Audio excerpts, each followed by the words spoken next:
Okay, hi, I'm Steve Fernari. I'm the founder of the Flagler ESE Support Group, and I'm here with Paul Anderson. Paul Anderson is running for Flagler County School Board for District 4 in the August 28th primary election. Now, as a reminder, the school board election is a nonpartisan race, which means that a registered voter in Flagler County can cast a vote in all districts. And today we're going to be asking Mr. Anderson questions about his positions on exceptional student education in Flagler schools. We've given all of the candidates in the school board race an opportunity to interview with us, and we'll be asking every candidate the same questions, but possibly with different follow-up questions. Welcome, Mr. Anderson. Thanks for taking the time to talk to Flagler County's ESE community. Great, thanks for having me. So according to a recent article in the Daytona News Journal, there are approximately 1,900 ESE students in Flagler schools, which is just shy of 15% of the entire student population. How well versed are you on the current issues about special education? And do you have any special experience with or personal connection to exceptional student education? I don't have any direct connection with exceptional student education, but I am very familiar with the subject. I know quite a few ESE teachers within the district, and I've actually talked to many of them to get their experiences and find out from them what's actually happening in our schools and in our classrooms. So what do you think are the top two issues in ESE at the district right now? Top two for me, Yeah. from what I've been able to digest from talking to people, is lack of paraprofessionals. We do not have enough. And also the fact that it takes an extraordinarily long time for us to get the services to these students because of the time frame involved with addressing and actually evaluating the student. Okay. So there's a perception among ESE parents that the district administration is insensitive to their struggles, which causes considerable frustration among parents. In a recent survey that we did of our support group members, 48% of our parents felt the district is more of an adversary versus only 16% who viewed the district as a partner. Many ESE parents have hired advocates or lawyers. A high percentage of parents have removed their children from the district and placed children in private schools or they're being homeschooled. And recently there's been chatter among ESE parents about filing a class action lawsuit against the district for, among other things, violating IDEA, failing to provide a free and appropriate public education, and for discrimination. Parent-district relations can have a massive impact on the district and taxpayers. So if elected, what would you do to improve the relations between ESE parents and district administration? I really think that the key to all of this is more communication. I don't believe that, excuse me for 1 second. There we go, that's a little better. I don't believe we talk to our teachers enough, the administration part of that. Administration doesn't talk to the teachers, and administration talks to the parents, but I don't think they're doing a lot of listening. One of the biggest complaints that I've had from parents and teachers is that even when they do speak to administration and or school board members, they don't feel like there's anybody in their corner. I personally am appalled by that. School board members our complete job is to work for the voters, and those voters include students or parents and parents that have students in our school system. So the fact that they're having as much friction or not seeing that kind of relationship where they feel like talking to their school board member or administrator is actually helping is one of the biggest problems facing Flagler County Schools. Now, as a follow-up, I mean, I think that there are some really positive things that are happening in ESE in the district that I think a lot of parents are just unaware of. So what would you recommend specifically either to the superintendent or the district administration or what could you do in your role as school board to help improve communications with the community? I think it's less of we're putting a cart before the horse. I think the community side needs to be an ongoing thing, but the biggest hurdle is speaking to the actual teachers that are at the school level and actually listening. Because there are many teachers in ESE in our county that feel that because their concerns have been expressed in the past and it seems that nobody's listening, that the lack of communication is the fact that teachers feel like, well, it's not helping anything. So why, if they're not going to change, why should I talk to them? And I think that that's one of the biggest hurdles that we have, is that the teachers have seen over time that their concerns haven't been addressed. So now they're in the mode of, well, I'm just going to do the best that I can with what I got, irregardless of what the administration does. And that's not putting us in a good position. But how is communicating with teachers going to improve the frustration that parents are dealing with in terms of the struggles that they're experiencing and the frustration that they're experiencing, if communication is the cause of the problem? Because I think that a lot of the teachers actually know and care about their ESE students and want changes to be made. And if we can't get the people that are part of the problem talking to each other, how the heck are we ever going to be able to get the community and the parents involved? I think there's a three-pronged effort of increasing the communication, and the communication within the administration to the teacher, and teachers and administration to the parents.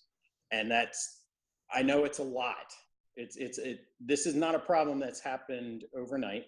This has been a long process in other areas as well that has been slowly eroding for numerous years. And there's a lot of work to be done. Okay, thank you. So ESE parents routinely feel that decisions are made by the district that have a material impact on their children without getting the input of stakeholders, and stakeholders meaning parents, teachers, therapists, administrators in the school. What's your position on getting stakeholders more involved in district decisions? They at least need to be. A lot of the parents that I've talked to, they know that there's only so much that they can actually do or change. They just want to be heard. And I think that if it's directly impacting their student, they should at least get a forewarning that it's coming. There may not be anything that the district can do because of a mandate, but at least, if I'm a big person of being prepared, and if I'm prepared as much as I can be for a certain outcome, all the better. But I can't be prepared if I don't know what's coming. So a lot of times, because the administration doesn't want the backlash from the community, they'll wait until the last minute where nothing can be done, and then they let the information get out that this is what's going to happen. But that just fuels the fire. That just makes it even more of an adversarial relationship between the parents and the administration, and in turn the teachers. I think that the backlash, though, is becoming more prevalent because parents through groups like the ESE Support Group and other ESE groups in the county are now organizing and making themselves and their opinions known. So I think this practice, if in fact it is a practice of waiting to the last minute to notify parents, is not, the reaction to that's not going to get better. So in that regard, what would you recommend to the superintendent or district administration to, how would you recommend, or what suggestions would you have to get stakeholders more involved? Well, I think stakeholders like you are already involved, and I think that the school district is going to have to take notice. That's what working as a single entity and speaking your mind will not get you noticed in this county. Banding together and coming with a group, with a united front, that's what actually gets things happening. It's exact same thing with the voting process. A bunch of voters that want change in how things are going, one person's vote's not going to make a difference, but you get a group of people voting, and the administration's going to start taking notice if changing in the school board happens. I think you should continue to do exactly what you're doing.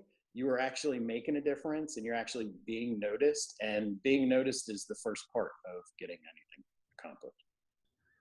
Thank you.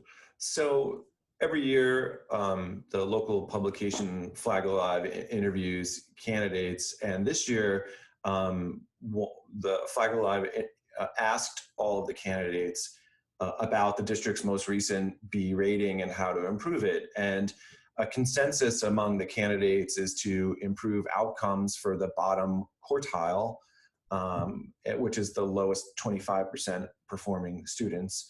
And the thought is that will contribute significantly to improving the district's overall grade.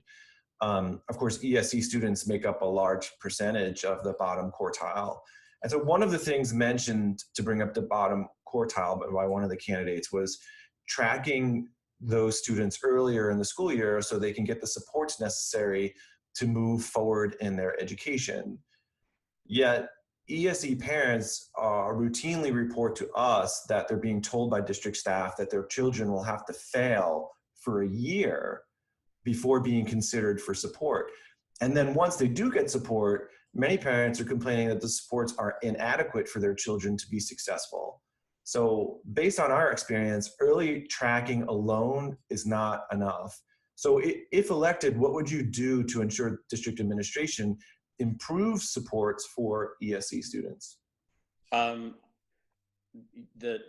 instance that you're talking about is quite appalling to me. We wait a year to give a student what they need, and we put that student yet farther and farther behind the 8 ball by waiting a year for them to fail, when we're trying to get them to get to grade level, to get to grade level learning, but yet we continue to keep putting them behind by waiting longer. I don't understand that concept. I don't understand why waiting a year to get a student helps that student. I think it helps. And I want to add, though, and I don't mean to interrupt you, but this is your interview, but I just want to make it clear that I don't know that that's necessarily district administration's policy, but we do know that that is what is being told to parents at the school level. In fact, I've been told something different by district administration and the superintendent himself, that they want early detection. Early detection would mean not letting kids fail for a year before they get services.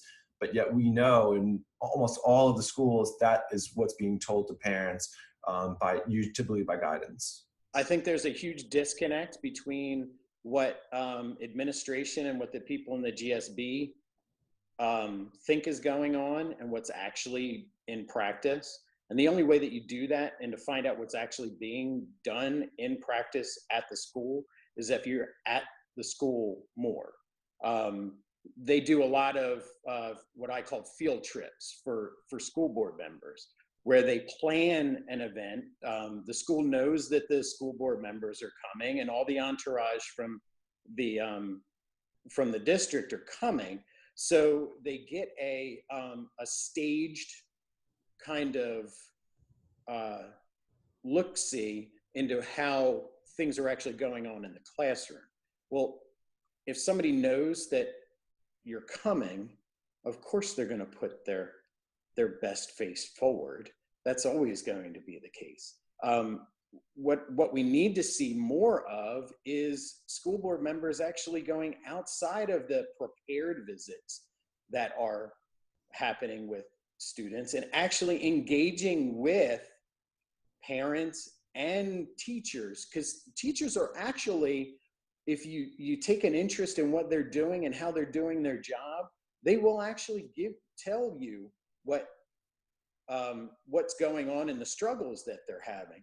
What we have an issue with in our county is that the experiences from some of these teachers are that if they speak up, what usually happens is they're called out on it and their identity is known, and then they're labeled a troublemaker. There is no troublemaker that I see from a person that is willing to actually want to help. And if that means that we need to make some adults that are making bad choices concerning the management of our people, if we need to make them famous or infamous by the actions that they take, I'm fully prepared to do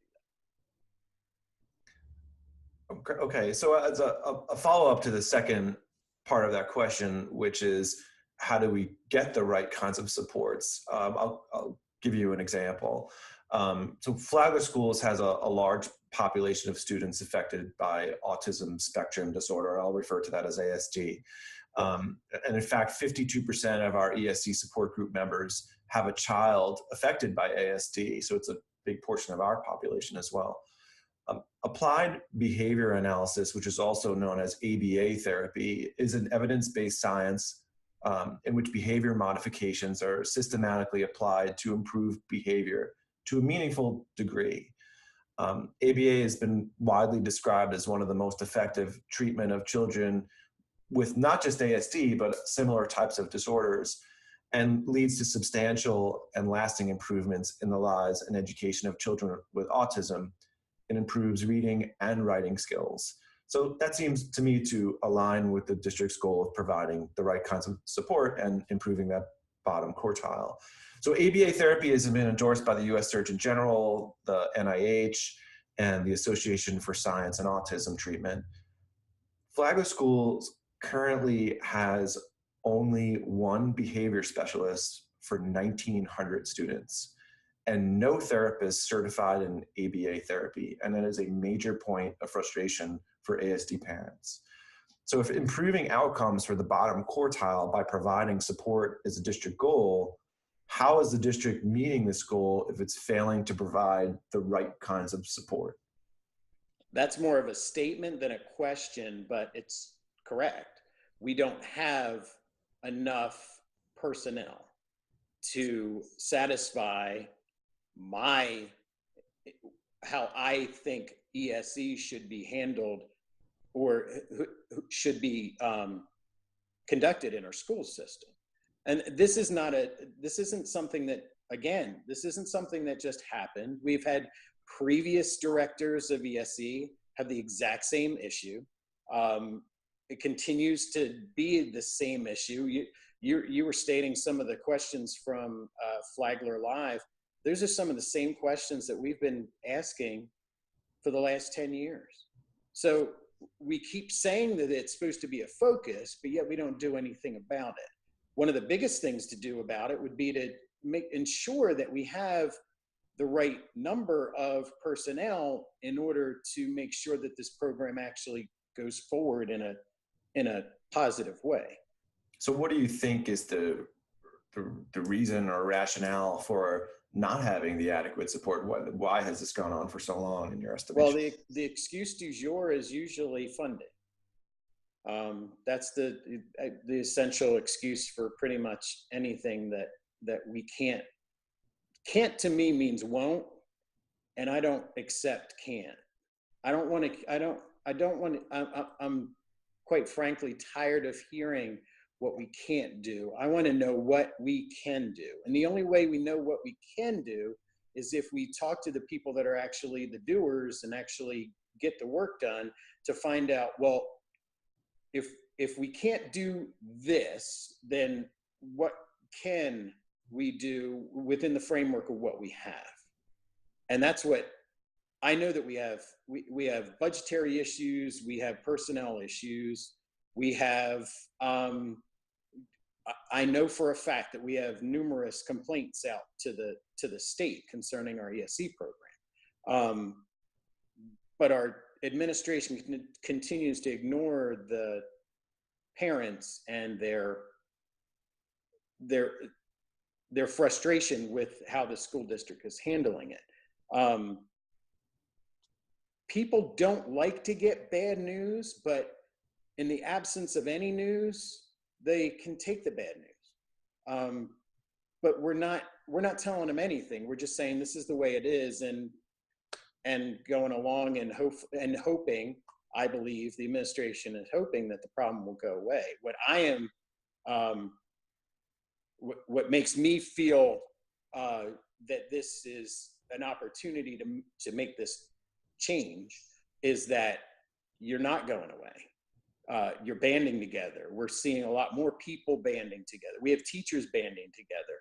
And when you start banding together and say, no, this isn't acceptable, we're not going to accept this anymore, that's when you actually get changes done. So if it is a budget issue, where do you fund the resources, the financial resources from? Are you taking funds away from other programs? Or are you finding different funds? Are you advocating for additional funds from the government? Well, the excuse from the district, or not the excuse, but the reasoning behind this last change in staffing, they said that they saved $400,000 to $500,000 by making the changes to the staffing specialists. They also said that they've also been telling us that we got compression funding from the state to the tune of about $1 million. Well, my math, I'm fairly decent at math, but that's 1.4 or 1.5 million dollars that we didn't have last year. I'd be really interested as to what we're doing with that 1.4, 1.5 million and where that's going. We could also have a discussion, and we've been discussing the district cost differential. We're losing $3 million. Now, granted, the state gave us back.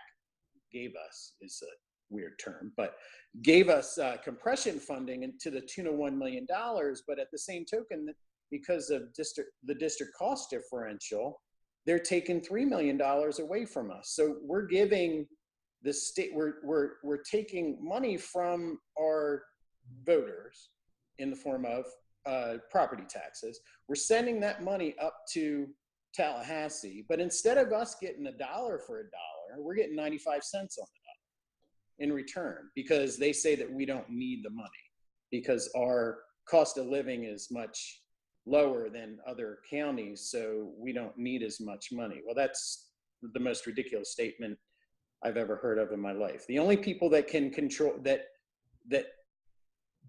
should be deciding whether or not we need the money is us, because we're the ones that actually spend it. So I would like to see them give it back, stop taking our $3 million, and then at the end of the year, if we have if we truly don't need it and we have an excess, then how about we give money back to the state to be put into a fund, and then they can disperse that out after that. So but if we really don't need it, how do we know until we have the money to use? As school board member, what do you think that you can do to try to negotiate with the state? Well, you got to keep talking. You got to band together. Unfortunately, we're under the 8 ball because there's 55 counties that receive that money, but there's only 12 that give it. So we're having a hard time to band together with those 12 to be a united front against 55, because we know that the 55 wants that money to continue. But the 12, if we band together, perhaps we'll make a united front in order to make something happen. But we got to keep talking about it. The voters need to keep talking about it. They need to know that, you know what, that's welfare. That they're arbitrarily saying that we don't need the money, they're going to give it to somebody else. Well, how about we find out whether or not we need the money first, and then if we have anything left, then we'll give you whatever's left. That's there's money out there. I mean, we always find money somewhere to do stuff in this county if we want it bad enough. We just need to make sure that this is one of those things that we want the money bad enough for. So approximately 4 years ago, the district moved exceptional student education to a full inclusion educational model. And students, parents, teachers, and staff are still struggling with it. Parents are unhappy because their children aren't making educational gains, and teachers, especially gen ed teachers in inclusion classes, are unhappy because they feel unsupported. So what are your ideas for resolving this issue? My idea would be a different model than full inclusion. I know I'm in the minority of that statement, but there's got to be some kind of middle ground between full inclusion that's not working and that statement again. It kills me because I hate the statement.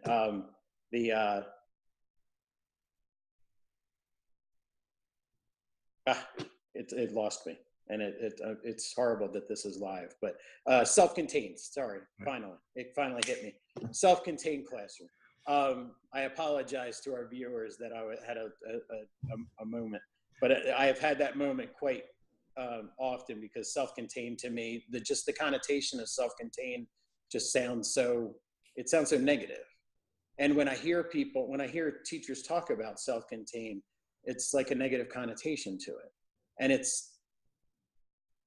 I like the school within a school concept, but I don't like the fact that the school within a school concept was allowed to go far by the wayside. I think there's a middle ground in between a full inclusion and a self-contained that we don't really talk about much. Well, what does that look like? I don't know what that looks like. Quite frankly, we'd have to get the people that actually know how this works.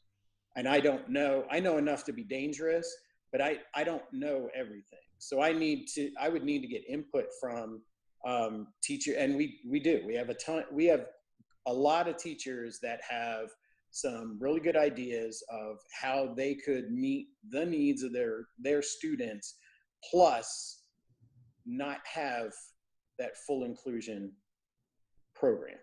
Because we can't keep doing what we're doing if it's wrong. I mean, that's a fool's errand to keep doing full inclusion if it's not working is not helping anybody. So until we can get full inclusion right, how about we do something that's like in between there while we work on the structure for full inclusion so that, I mean, this is what should have happened in the beginning. The fact that we wanted to be the first and we wanted to be the ones that said, oh, yay, we're full inclusion without having the structure in place put us where we are. And then, of course, nobody wants to say that we're doing anything wrong. We just want to talk about everything that we're doing right. So we don't say that, Houston, we've got a problem.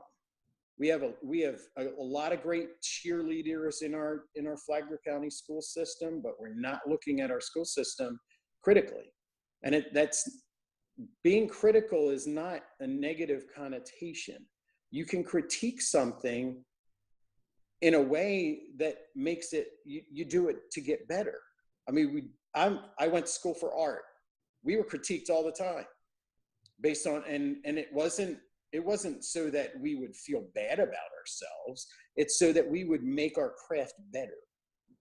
So what do you say to the 64% of ESE parents, and that's the number that we came up with from a survey that we conducted, that actually prefer the inclusion teaching model? Our 64% of parents want their kids to be educated with their typical peers over some alternative solution, including self-contained classes, provided that it works. I mean, would the knowledge of this fact change your decision about, changing? It would, except for one thing. And again, this is not this is a critique. It's not not a negative, but we only got 28% of your group responded to this questionnaire that I saw in there. I would love to see more. I mean, the information that you gave me in that packet was phenomenal. I want more. Not only do I want more of that and more engagement, but I want more participation. I want more than 28%, because as we increase that amount of participation, it might change the outcome of the results as well. So I understand that 64% like that inclusion model, but only 28% of your members had input into this survey. So do I think that's a great start? Yes, it is a great start. But in order for me to I need to have more information in order to make a better decision about it. But in the meantime, I don't think full inclusion is a bad thing. I just think that we're not there yet that we could do it. So if I'm not one I'm not going to want to continue to do something if it's not effective. So if we can get to something else that is effective until we can get full inclusion, because I read about the ABA, and that there is actual data that shows that this is an effective tool. Well, it's going to take a while to get not only the personnel in place for our 1,900 students when we only have one, but in order to incorporate ABA into their program, that's going to take time. Well, I don't want to do full inclusion if it's not effective while we're trying to figure this out and get things working correctly. Well, in fact, there's 30 years of university and statistical data that says that not only is inclusive education successful for students with disabilities, but it's also has ancillary benefits and success for their typical peers. Right. So it's not a matter of whether or not inclusion works or it doesn't work. It's a matter of, can the supports be put into place for the teachers to be able to make the inclusion program successful. So you're saying that you would rather upend the inclusion model for a new model as opposed to fixing the existing model? I don't think that fixing it at this point is capable without additional personnel. I totally believe you. I believe what you say when you tell me that it works, but it's not working here. It's not working in Flagler. So I'm going to press you again, because earlier you said that if supports are needed and there's a budgetary reason why we don't have the supports, you'd find the funds for the supports. So are you saying that inclusion is not something that you're willing to find supports for? No, I'm totally willing to find supports for it. What I'm saying is that inclusion in Flagler County right now is so bad that there is so much that is needed, including infrastructure for it. I don't see that you can get so what do we do? We're going to wait 2 years for us to get it together? Do you think it can get done in a year? I don't. Is the school district ever able to get anything meaningful done within a year? No, it takes 3. It always takes 3. So unless you revert back to a self-contained classroom, how is going to a totally different model? I don't agree with self-contained as our only option. But you're proposing a brand new model which requires overhauling an entire system, which is going to have its own set of complexities. Yes, but those complexities are going to be a lot less. I believe those complexities are going to be a lot less than our current model. And what gives you that?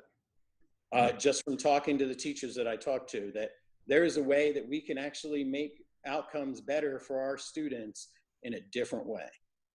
And I'd like to talk to those people and find out what that way is. Because we already know that that full inclusion for Flagler County is not working. We all know that. Okay, so And when it comes, I honestly don't think with the problems that we are having with full inclusion right now, that there is a way to get buy-in from the people that are actually going to be able to get it accomplished. I don't think it's something that's going to be able to get done within a year. okay, And I do not want these students who have already been behind the eight ball all this time to continue to be behind the eight ball for another 3 years. That's not acceptable. We need to be able to, we can do a lot of things if we want to. There's got to be a way that we get to a place where we can meet somewhere in the middle, get better outcomes for these students, but yet know in the back that this full inclusion is what we want, but this is what we have to live with for now until we get our act together on full inclusion. And then, I mean, how hard would it be to take it from the middle ground and get to full inclusion after we get everything in place? I don't think it would be hard. I'm all about what we can do. I'm not, I mean, the can't do stuff, it just drives me insane. fair enough. So when it comes to ESE, the district seems to have a culture issue, a culture of not wanting students with disabilities in general education classrooms because it's hard or inconvenient, a culture of being opaque about what's actually happening in classrooms, a culture of engaging in we're the experts and we know what's best for your child type of attitude. Now, the culture is gradually changing, but district staff with this sort of old guard mentality creates liability for the district by routinely engaging in discriminatory actions or violating special education laws. What do you think the culture should be as it relates to ESE? And what would you do to help foster that culture change? Communication again. I don't think we're communicating effectively.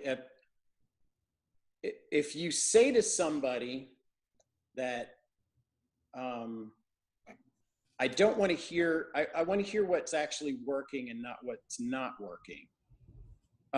That's what you usually get. We don't do enough and we are so worried about hearing the bad things. And we've had a culture of our administration and our pillars were told they don't want to hear bad news. They want to just hear good news. Well, if you're only hearing good news, that means that you're putting the bad news and you're sweeping it under the rug. We need to start being critical about what we're doing in Flagler County. We need to be honest with the fact that we don't do everything right, but that's okay. How do we fix it? How do we get back to doing what we're supposed to be doing? How do we get back to the point where we're actually following the law instead of ignoring the law?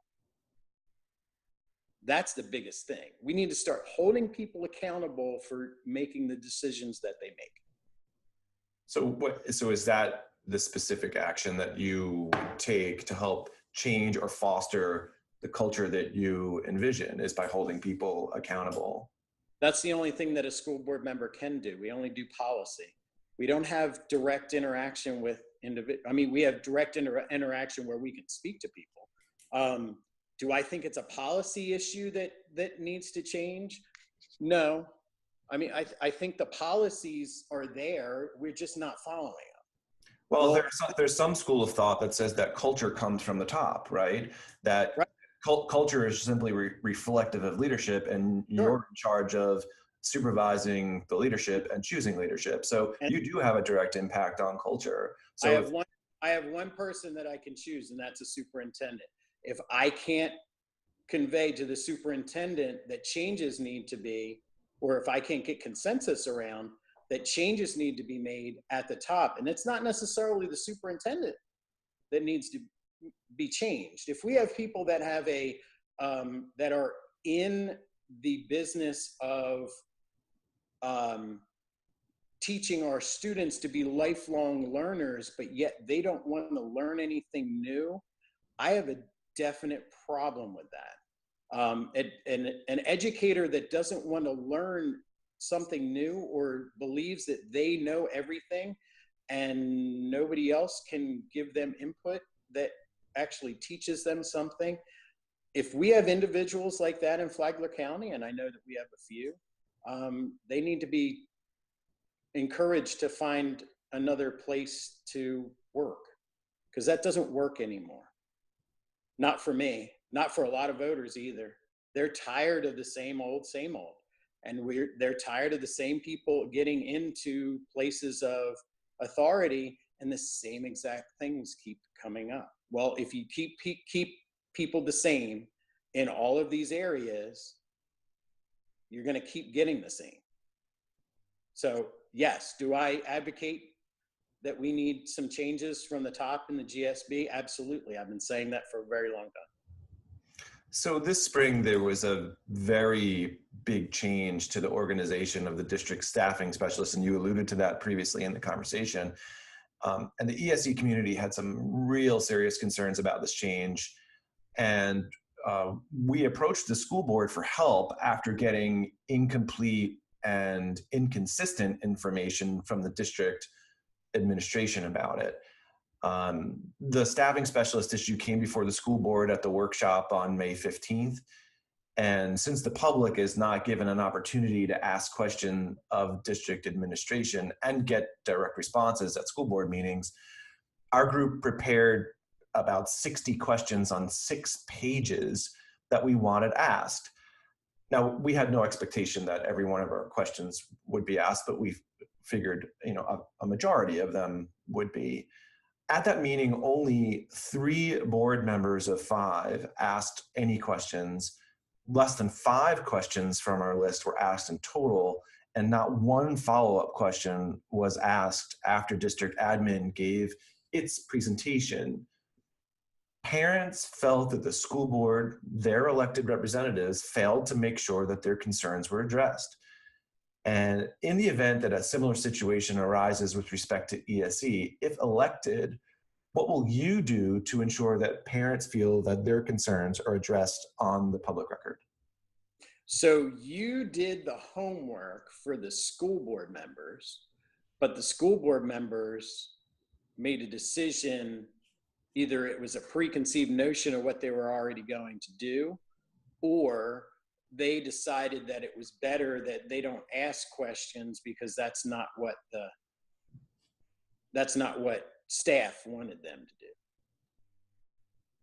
So I have a problem with that. That tells me that what I've been saying is true, that the school board members are more indebted to the administration than they are to the voters that actually elect them. So I have a definite problem with voters going out and actually doing the homework and letting their school board member know what the problems are. And then the school board member doesn't even take those. Now, for me as a school board member, if I received that, I would go through those questions and find out whether or not those questions were valid. And the valid question, and from what I've read of the questions, I don't see an invalid question in there. And I would never expect, you didn't expect them to ask all 50, but you probably would have liked to seen 10. And there were 10 questions that I saw right off the bat that should have been asked. Well, why? I don't, unless they already had a preconceived notion of what they were going to do, then the question part, the discussion part of that was kind of ridiculous to even have if they already had a preconceived notion. That's what it comes across to as voters. Voters seem that if there's no questions asked and there's no discussion, then you already decided what you were going to do prior to the meeting. We're just going through the motions at this point. So me as a school board member, if I am elected, if you let me know of your concerns, I'm going to do the homework, and then I'm going to actually ask the questions of staff to find out whether or not what you're what the staff is directing us that is the best way to do it is actually the best way. So final question, Mr. Anderson. Going back to the Flagler Live interviews, all of the candidates were asked what their vision was for public education in Flagler County. And of those that provided responses, only one candidate actually even mentioned ESE in their response. So we wanted to give the candidates an opportunity to address the ESE community. So in this regard, what's your vision for ESE in Flagler County, and how do you expect to achieve that if elected? Well, if anybody goes on my Facebook page, they will see that my top three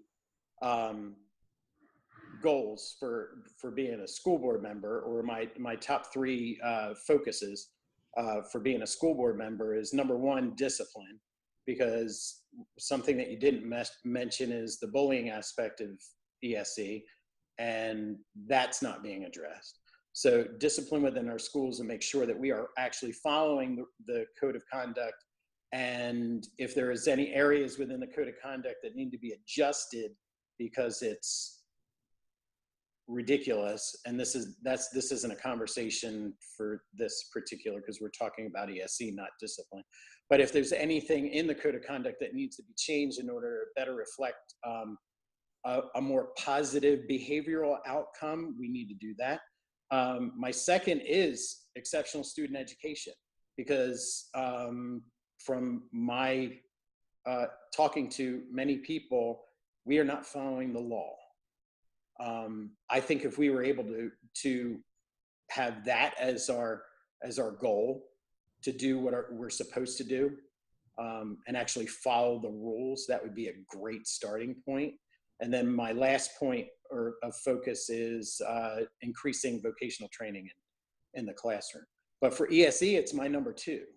And the biggest thing for me for ESE is the fact that I continually hear that parents are frustrated by the fact that they're making requests that could be easily accommodated.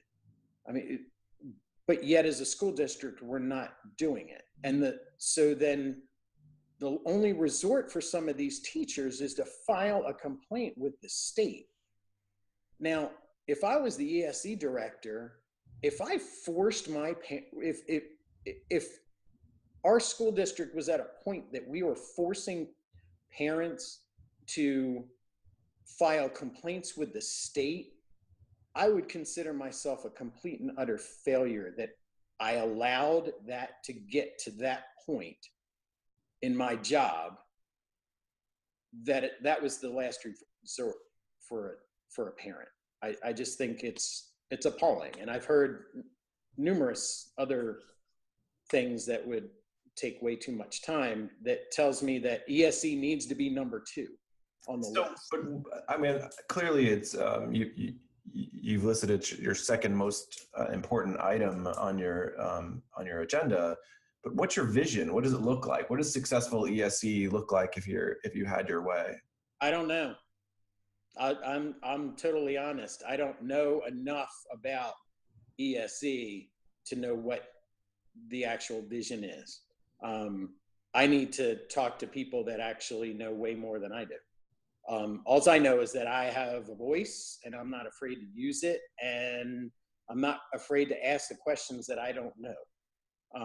I would need to get much more information before I could come up with a vision for ESE. I'm going to actually have to refer to the ESE teacher professionals that I know, that I respect and are actually trying to move the ball forward, and the parents and the stakeholders, because the people that know how to fix it are here.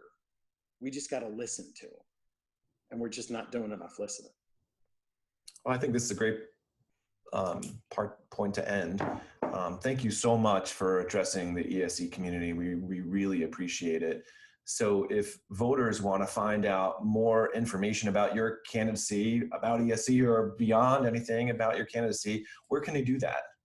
They can go to Paul Anderson, the number 4 SB on Facebook. Now, my site is global. So whether or not you are on Facebook or off Facebook, if you put that in the Google section, if you're not a Facebook person, you can put it in a Google search, and you'll actually be able to view everything that I say on Facebook. Now, you won't be able to interact, but you'll at least be able to see where I stand on those type of things. You can also contact me directly.